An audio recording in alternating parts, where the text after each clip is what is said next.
Hey everybody, how's it going? It's Underappreciated Classics here once again, aka Joseph. I got another update for you guys on Project Daily 5th Avenue.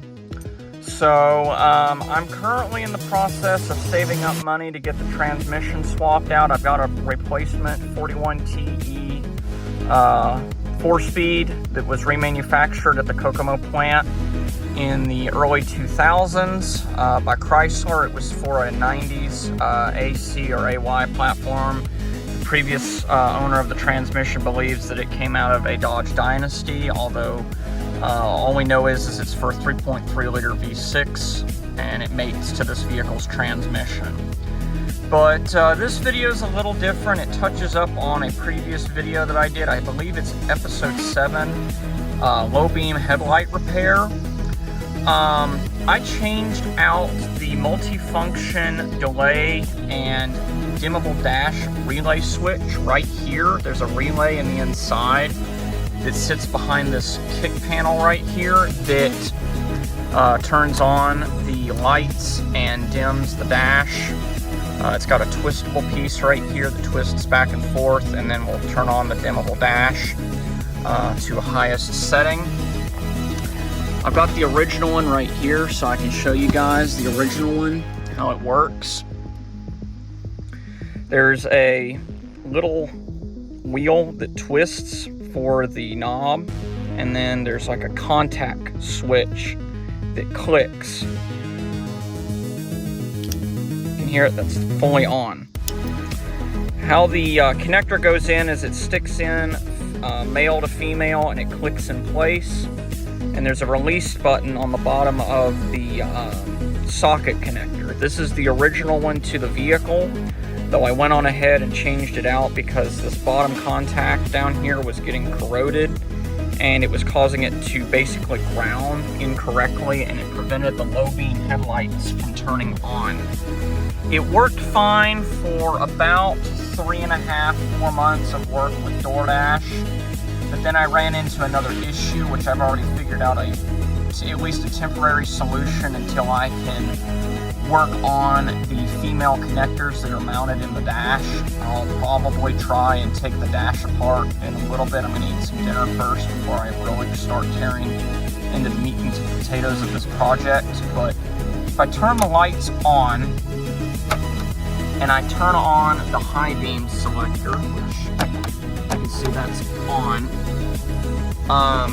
and I'm driving down the road. It depends on the driving conditions. It doesn't do it every time, but sometimes when I'm going down the road with it in high beam, the high beam and low beam bulbs will start intermittently flashing on and off like a turn signal will. It just starts blinking. So when I turn it on to low beam, the flashing stops. So somewhere in the harness is not happy. So eventually what I'm probably going to have to do when I have the time and money to be able to do it, if I keep the car long enough after I get the transmission swapped over, I'm going to have to rewire the digital pod circuit, which is mounted again in that relay switch. So I'm sitting here for just a few minutes. I'm going to see if I can catch it in the act of it flashing. I'm just going to stand here for a few minutes because, like I said, it can go up to 30 minutes to an hour with it working perfectly fine. But if it doesn't start flashing, I'm going to go on ahead and tear into the meat and potatoes of the instrument cluster, and I'll show you the switch that I'm going to at least temporarily disconnect. And if it doesn't do the flashing anymore, then we know that's the issue. So I will catch you guys in a few minutes when I tear into this for the second time. All right, so to reiterate how you take this apart, if you've never watched my videos before, you can easily go back and watch episode 7 if you want, but to save you time, there are 5 screws that go along the top of this bezel. I've lost a couple of my screws over time from having to maintenance the vehicle, but they're universal screws, so you can easily get more if you need them.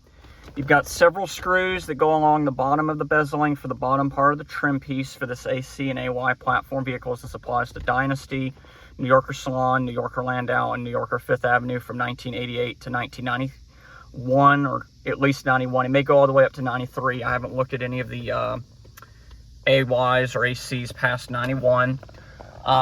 Then there are 4 screws that go around the bezel of the instrumentation pod, and the pod just comes out. I'm going to look at the contact of this module. It's looking like it's gotten hot, just like the last one, because it's got the same residual burn marks as the last one does. So we're definitely just going to go on ahead and disconnect that pigtail right there, because that pigtail is not serving its purpose like it should. It doesn't look like it's melted or anything. It's just gotten to where it's gotten hot. So I'm going to go on ahead and disconnect that module. When you disconnect that module, your dash is not going to be able to dim anymore. So I'm going to go on and turn the ignition on so you can see the dash. When you disconnect that module, your dash will no longer dim. It'll just turn on like that. So yeah, I'm gonna go on and disconnect that. It's a minor sacrifice that has to be made to get my high beams to function like they're supposed to, but I will test it later tonight with all of this apart and make sure it doesn't go blinking again. I've got a little bit of gas in the tank of the vehicle. So I'm gonna go on and disconnect that pigtail, and we'll go testing later in the evening after dark. Okay, folks, so here's what I've done for the time being until I can go and pull a gauge cluster pod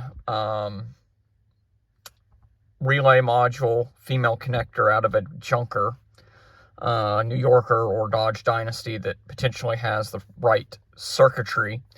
If you look down here, I've taken that female connector and I have pushed it down underneath the pod, which sits right here. It normally goes up into the female connector underneath the or male connector up on the relay, which I'll show you right here. That connector has 2 little tabs that go right here, and it's been getting too hot and has been burning this connector. So I could easily go to the store and buy another Duralast connector, but with how much of a pain it is to pull that connector right there on the main board, I really don't want to have to fight it again. So what I will probably do is, when I can go and get the replacement piece out of a junker that's got better contacts, because if you look at that one there, if you look at that one, it's pretty worn. It's got some pitting on the tip right there. So it's seen some heat in the past. So 2 effects are going to happen when you disconnect that circuit. Number 1, your dimmable dash is no longer going to dim. So your gauges are no longer going to dim when you have the vehicle running. The dash will remain lit up at all times. You can't dim it. So your dim wheel will not work. And the other symptom, you lose your all lights on mode for your reading lamps. So if you're going to want to use your reading lights, you're going to have to click them manually, and the door lights will not turn on, which to me, that's not a huge sacrifice. I'm used to just doing this anyway with these type of lights if I need to use them. So at least now when I turn my high beams on, as far as I can tell, they won't blink anymore. So I need to get this thing put back together.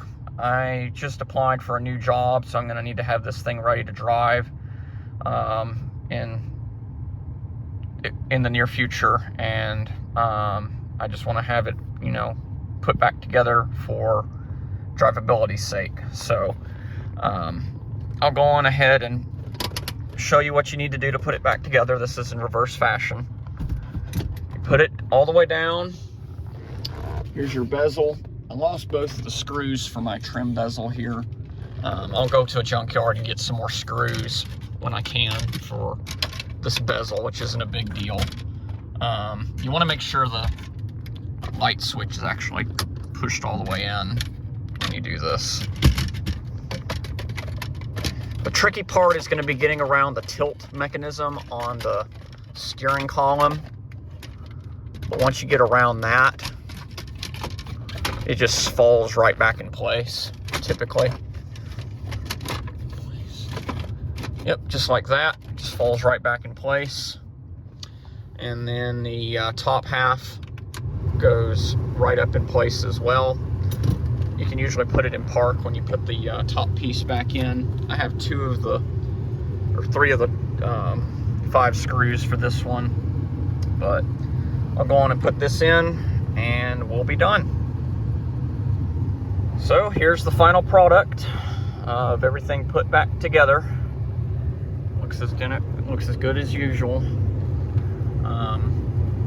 I will probably be looking for a wrecked Dodge Dynasty, Chrysler New Yorker, or something along those lines in the near future, and see about getting that female connector, given that they're all identical. Otherwise, I'll have to do some tracing online to see if I can find a new set of wiring for this particular vehicle. And at some point, I'll be splicing in a new gauge wire for the dimmable dash. So anyways, guys, that's all I have for now, but when I have the next update, I'll be sure to let you guys know. Thanks for watching.